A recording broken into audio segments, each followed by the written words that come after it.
There's a lot of negative discourse surrounding Nationals third baseman Brady House, but I'm actually here to tell you that you should not be concerned. In fact, you might be able to be even encouraged.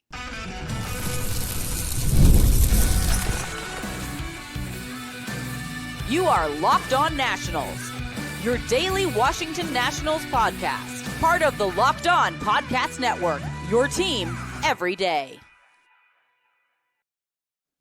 And thank you all for making Locked On Nationals your first listen every single day, as we are free and available wherever you get your podcasts. And yes, we are part of the Locked On Podcast Network, where it's your team every single day. And later on in today's Locked On Nationals episode, we will have a preview as the Nats try to avoid the sweep up in the Bronx with our guy, your guy, everybody's guy, Cade Cavalli on the bump. We'll have that preview for you later on in today's program. And in the second segment, the Nationals have some clear and obvious issues to fix. That starts with last night's game, and we saw it firsthand. We've seen it firsthand for really the past few seasons now, and it's time for them to start prioritizing base running. Let's get into that in the second segment of the show today. But we start off discussing Brady House, and I'm going to tell you why, in fact, you might actually even could be encouraged, rather discouraged, going up against Brady House. But today's episode is brought to you by Gametime. Download the Gametime app, create an account, and use code LOCKEDONMLB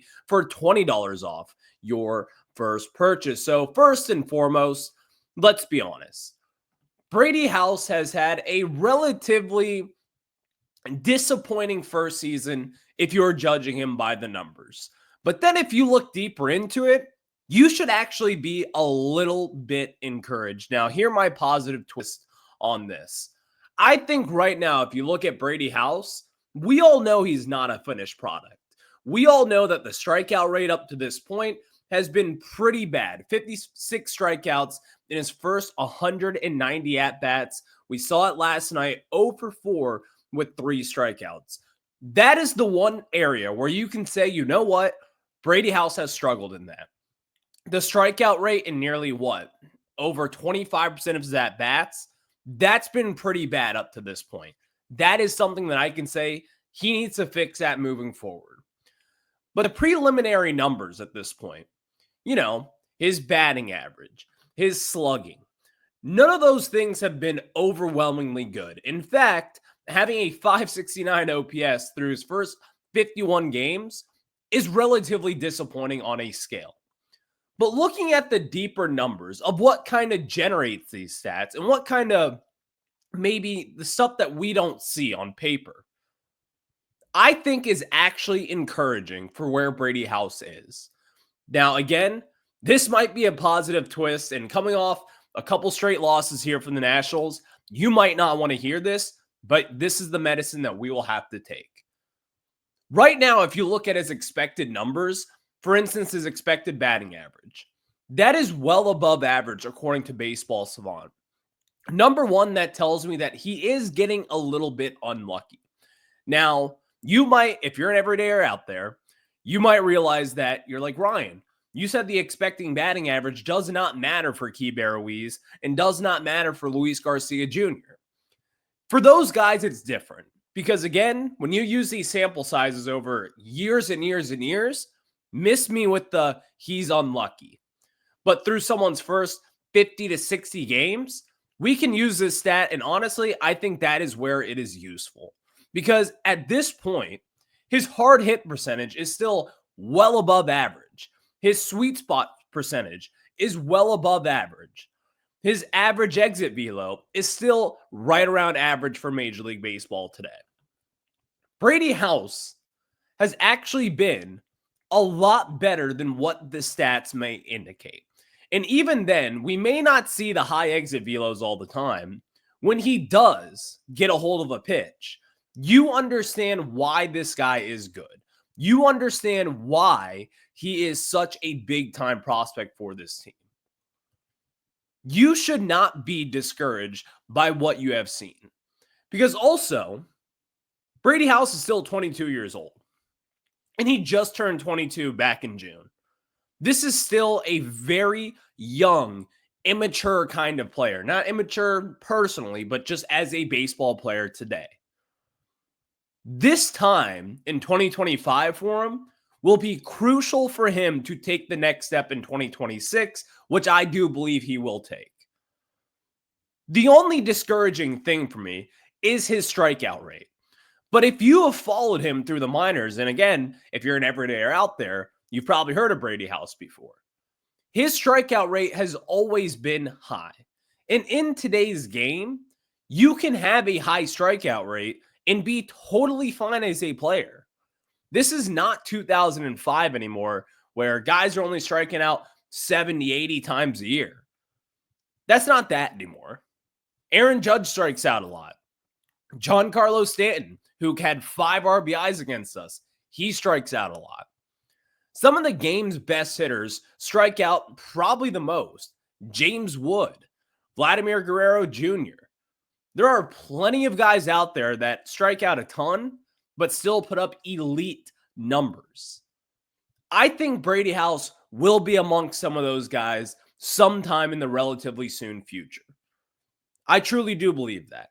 I'm not saying he's going to put up MVP kind of numbers, but I think he'll be a well above average major league hitter.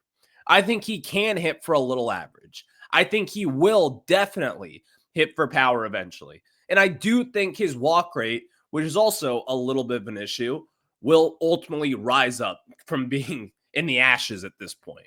He's not drawing walks. The only real issue that I have right now with Brady House, or there's 2 of them. Number one, his strikeout rate. We got to fix that a little bit. But even then, if you're going to hit for power, then don't bother with it. Do whatever you have to do. But another real thing is his chase percentage. He is chasing pitches right now at an awful rate, meaning that he is trying to make balls into strikes and simply is just not doing the best job with that. The preliminary numbers on Brady House, again, if you check MLB Game Day, or if you check MLB.com or Baseball America, whatever stat page that you were looking at, they're not in Brady House's favor. But do not be discouraged, because this guy still has the skill set to be an all-star, elite third baseman. Not just offensively, by the way, defensively as well. Because that is honestly what has been the most impressive part of Brady House's call-up so far.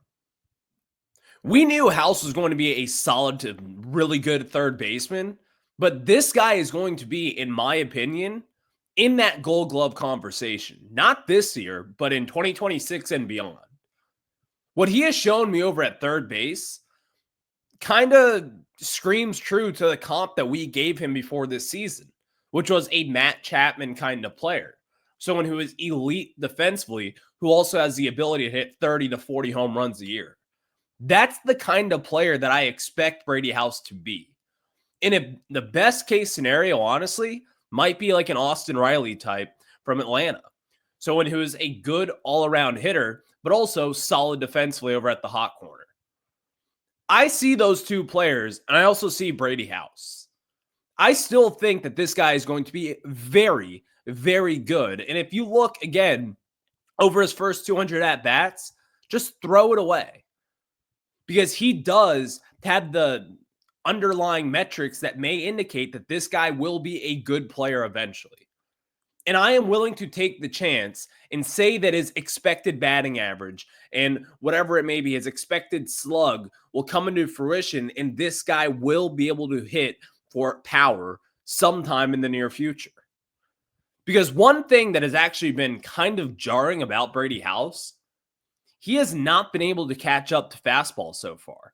And if you look at his spray chart to this date, he's hitting a lot of balls into the right field area. Again, looking at his spray chart, he's got a whole lot of balls that are right above the second baseman, right in front of the right above the second baseman, and in front of the right fielder there, kind of dropping in that Pandora's box. That tells me that he's late on a lot of these fastballs that he is hitting. But also at that same time, he is hitting breaking balls at a pretty elite rate at this point. Again, I was looking at the numbers. He has a 375 slug against breaking pitches so far this season. That's pretty backwards considering that he is not hitting for any power whatsoever against fastballs, but he is hitting the breaking pitches. Kind of makes no sense. And I do believe Brady House will be able to hit the fastball eventually. I think it is just a timing thing for him at this point. And once he gets adjusted to major league pitching, seeing 100 miles per hour every single day, that's something that he can adjust to, and he will. But I want to tell you this yet again. I think these numbers, if you really look into them, and if you're really trying to understand it, this is encouraging. This is someone who will be a good player. Just because it's not happening right now and right here overnight does not mean that he's going to be a bad player moving forward. This is an elite player that will have the tools and that will eventually break out for this team. It's there. It's just a matter of putting it all together all at the same time, and that takes time and that takes development from the organization, and it will happen eventually. But thank you all for making Locked On Nationals your first listen. Next, let's talk about this. The Nationals need to improve base running. How so? I've got it fixed after this. And now let me tell you guys about our friends over at Gametime. There's nothing like catching a baseball game live. The energy, the crowd, the chance to see your team in person, but actually getting tickets, that's the tough part. Queues, login screens, surprise fees. It takes all the fun out of it, and that's why I use Gametime, the app that gives you the advantage back to fans. Gametime is fast, easy, and backed by the Gametime guarantee. You'll always get 100% authentic tickets delivered on time and at the best price. Plus, all fees are included, so the price you see is the price that you pay. The app made it super simple for me to buy Nationals tickets. Just this last week, I was walking up outside of the bullpen, walking up to Nationals Park, simultaneously walking and on the Gametime app. I saw the views from my seats from my phone, and then 2 clicks away, bam, I got my faster and cheaper tickets and all the other ticketing options out there. So download the Gametime app, create an account, and use code LOCKEDONMLB for $20 off your first purchase. Terms apply. Again, that's promo code LOCKEDONMLB for $20 off. Swipe, tap, ticket, go. Download Gametime today. And now, let me tell you about our friends at FanDuel. And the NFL season is almost here. We are just 8 days away, and FanDuel is making sure that you are ready for kickoff with a can't-miss offer. Right now, new customers can bet just $5, and if your bet wins, you'll get $300 in bonus bets to use across the app. And I love using the FanDuel app because it fits however you like to bet. Maybe it's a player prop like Jaden Daniels over on his season touchdown total, or maybe it's the rookie sensation Ja'Cory Kroski-Merritt over on the rushing yards in week 1 against those New York Giants. It's quick, easy, and the best way to add a little more energy to my Sundays is with FanDuel. So are you ready to play? Download the FanDuel app now by visiting FanDuel.com to get started. That's FanDuel.com to place your first $5 bet. Again, that is FanDuel.com. And thank you all for making Locked On Nationals your first listen every single day, as we are free and available wherever you get your podcasts. The Nationals have a base running problem. This is something that has been a tale as old as time goes. This has been one of the worst base running teams that I have seen this season, but also for the past 3-4 seasons. What is wrong with the Nationals? What is wrong? I mean, I sit here wondering last night, again, this scenario just played out. It felt like it was in my head, but it wasn't. This was real life watching last night. I see Ricky Gutierrez, the Nationals' third base coach. Like him or not, doesn't matter at this point. He tries to stop Robert Hassel III, and he runs through the stop sign and scores, which he should have done because that was the correct baseball play. Robert Hassel III knows the game. He's a smart player. He's a very smart base runner, in my opinion, as well. So Ricky Gutierrez tries to stop him, and that was the wrong decision. Robert Hassel ran through the sign, and he was safe. You're a professional baseball player.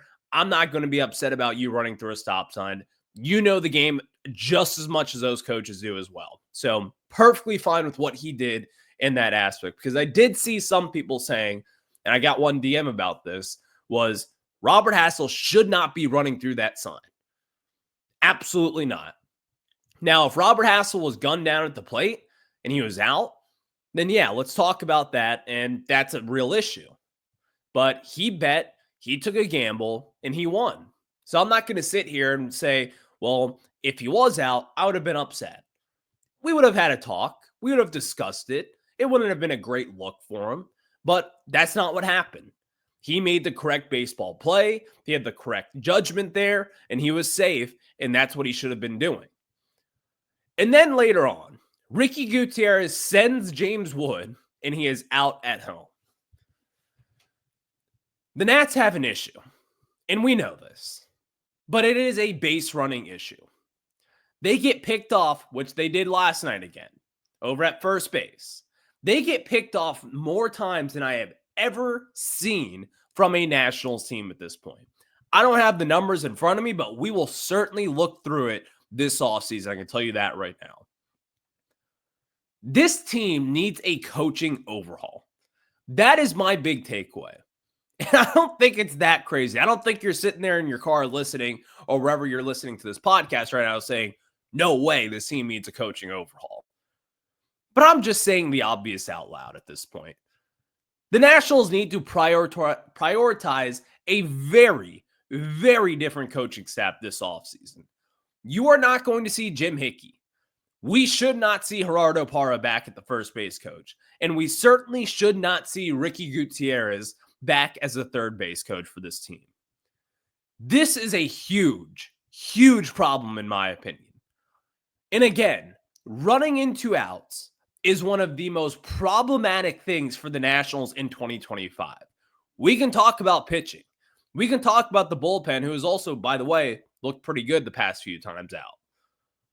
But this base running has been an epic debacle for years now under Davey Martinez. And yes, Davey Martinez is no more, but still, Miguel Cairo, he's basically Davey Martinez 2.0. One of the biggest goals this offseason is to get the coaching staff right. This is coaching malpractice, in my opinion. This is something that we have heard for the last few spring trainings saying, we're going to be hands-on with base running this year. We're going to be smart. We're going to steal bases, but we're also going to be smart and try to just make better decisions on the base paths. This team, for the amount of speed that they have, James Wood, CJ Abrams, Jacob Young, Robert Hassel, Dylan Cruz, like really speedster kind of guys. The amount of runs and errors that these guys run into is incredible. And it only leads me to believe this. It's on the coaching staff. It's not just one particular player. Earlier on this year, it was Jacob Young. I believe he got caught stealing in 5 of his first 6 attempts. Obviously, hey, if you're getting caught stealing, don't try to steal a base. Whatever you're doing is wrong at this point. He fixed that ultimately moving on this season. But now you look at it, and it's the whole team again. That is a coaching error and an organizational error. This has to end moving forward. This has to be nipped in the butt for whoever the next coaching staff is out there. Please put an emphasis on base running. Making these minor league mistakes in a major league market is incredible to me. The fact that they have been doing this for years now just screams that it is an organizational issue, whether they don't practice it at spring training, whether they simply don't have the analytics behind base running, whether they don't have these guys taking a step closer to the base or a step further from the base or whatever it is, or the timing of the pitcher. It is an organizational issue at this point that this offseason needs to be cleaned up. In fact, that might be one of our biggest emphasis points of this offseason. You know how some teams out there have like their little team quote or something like that? Like whether it be, I think Mike Rizzo had his, where it was like, if You're not with us, you're in our way, or so, whatever like that on the Nationals clubhouse there. They should put up a thing, don't run in outs on the base paths. That should be their quote for next season. What a ridiculous issue that this team has had for years now at this point. We need to get that thing over with. And it starts with a coaching staff overhaul. That will happen this offseason. I can guarantee you that right now. Thank you all for making Locked On Nationals your first listen every single day, as we are free and available wherever you get your podcast. And I got to tell you guys, we got a Cade Cavalli day today. I'm excited about it. You got a 135 first pitch for the Washington Nationals at Yankee Stadium, or 105 first pitch, rather, going up against Max Fried. This is going to be a fun game. We'll talk about that after this.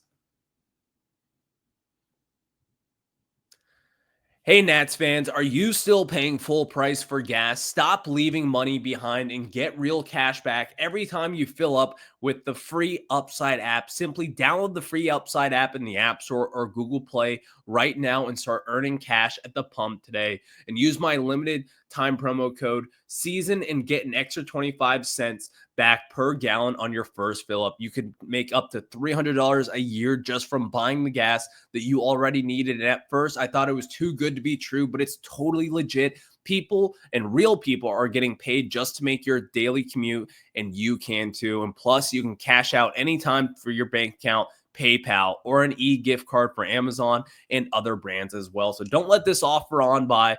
Download the free Upside app now using my limited time promo code SEASON for a limited time 25-cent per gallon bonus. That's promo code SEASON. Offers vary by user and location. Go to upside.com for terms and conditions.